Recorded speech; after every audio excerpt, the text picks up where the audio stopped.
वाणीरसवती यस्य यस्य श्रमवती क्रिया लक्ष्मी दानवती यस्य सफलम तस्य जीवितम। जिस मनुष्य की वाणी मधुर हो, मीठी हो, जिसका कोई भी काम परिश्रम से भरा हो और जिसका धन पैसा दान और धर्म में प्रयुक्त होता हो, उसी का जीवन सफल है। हेलो दोस्तों, नमस्कार। दोस्तों, आयुर्वेद में 101 प्रकार की मृत्यु मानी गई है, जबकि धार्मिक ग्रंथ में 14 प्रकार की मृत्यु का वर्णन है। बात तो समय की है जब राम रावण युद्ध होने वाला था। श्री रामचंद्र जी ने अंगद जी को शांति दूत बनाकर लंका रावण को समझाने के लिए भेजा था। लेकिन अंगद जी के लाख समझाने के बाद जब रावण नहीं समझा तो अंगद जी ने कहा, ए रावण, तू तो मरा हुआ है, मरे हुए को मारने से क्या फायदा। फिर रावण बोला, मैं तो जीवित हूँ, मैं मरा हुआ कैसे। फिर अंगद जी ने कहा कि सिर्फ सांस लेने वाले को जीवित नहीं कहते, सांस तो लुहार की धौकनी भी लेती है। फिर उन्होंने रावण को समझाते हुए कहा कि किस प्रकार का मनुष्य अपने आचरण, स्वभाव, आदत और कर्म से मरा हुआ माना गया है, मृतक समान माना गया है, मैं तुमको समझाता हूं। फिर उन्होंने कहा कि कौल काम वश कृपन विमूढ़ा, अति दरिद्र अजसी अति बूढ़ा, सदा रोग वश सतत क्रोधी, विष्णु विमुख श्रुति संत विरोधी, तनु पोषक निंदक अघखानी, जीवत 114 प्राणी।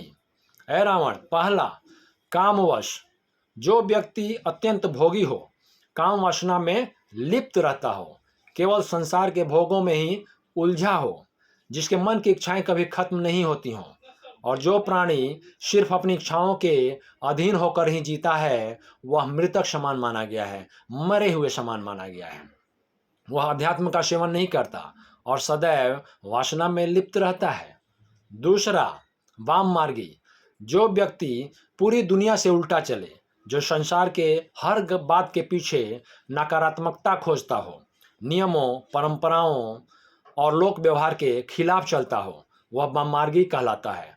ऐसे काम करने वाले लोगों को मृतक समान माना गया है, मृत समान माना गया है।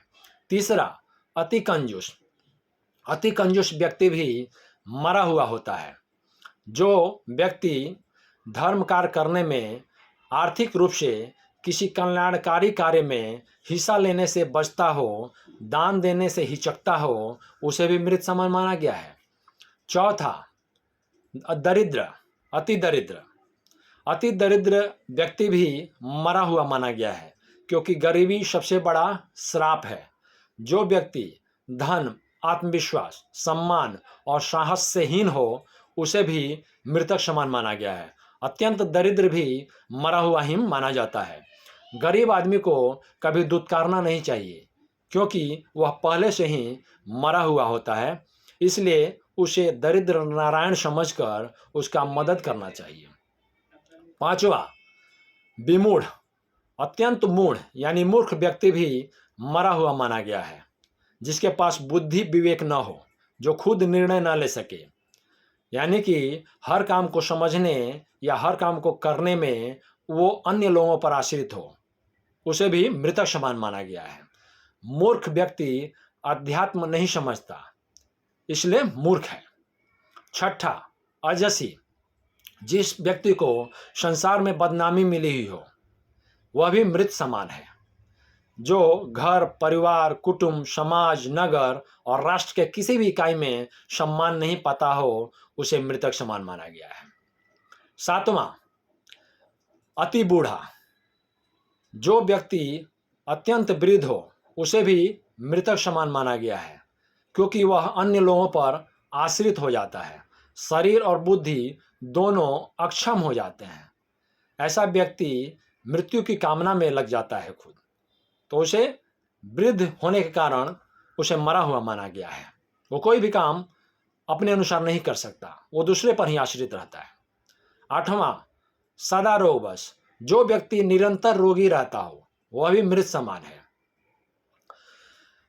स्वस्थ शरीर के अभाव में नकारात्मकता हावी हो जाती है, जिससे वह दुखी रहने लगता है।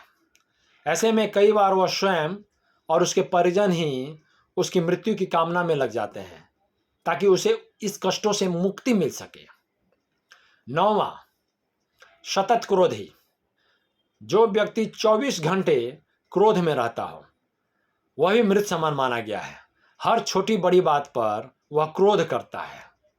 कोई भी बात हो तो हमेशा गुस्सा जाता है और उसी के चलते उसका मन और बुद्धि उसके नियंत्रण से बाहर हो जाते हैं। और जिस व्यक्ति के मन और बुद्धि नियंत्रण से बाहर हो उसे भी मृत समान माना गया है। 10वां, अघखानी। जो व्यक्ति अपने पाप कर्मों से कमाए हुए धन से अपने और अपने परिवार का पालन पोषण करता हो उसे भी मृत समान माना गया है। उसके साथ रहने वाले लोग भी उसी के जैसे हो जाते हैं, क्योंकि हमेशा मेहनत और ईमानदारी से कमाई करके ही धन प्राप्त करना चाहिए, क्योंकि पाप की कमाई पाप में ही जाती है और पाप की कमाई से नीच गोत्र निगोद की प्राप्ति होती है। 11वां, तनुपोषक। जो व्यक्ति सिर्फ पूरी तरह से आत्मसंतुष्टि और खुद के स्वार्थ के लिए ही जीता है, संसार के किसी प्राणी के लिए उसके मन में कोई संवेदना नहीं है, जो यह सोचता है कि खाने में, पीने में, हर बात में, स्थान में, वाहन में सिर्फ उसे ही सब कुछ मिले, किसी अन्य को न मिले, ऐसे व्यक्ति को भी मृतक समान माना गया है। वह सोचता है कि दुनिया की कोई भी चीज हो उसे ही मिले, और इस प्रकार का व्यक्ति समाज और राष्ट्र के लिए अनुपयोगी होता है, इसलिए उसे मृतक ही माना गया है। 12वां,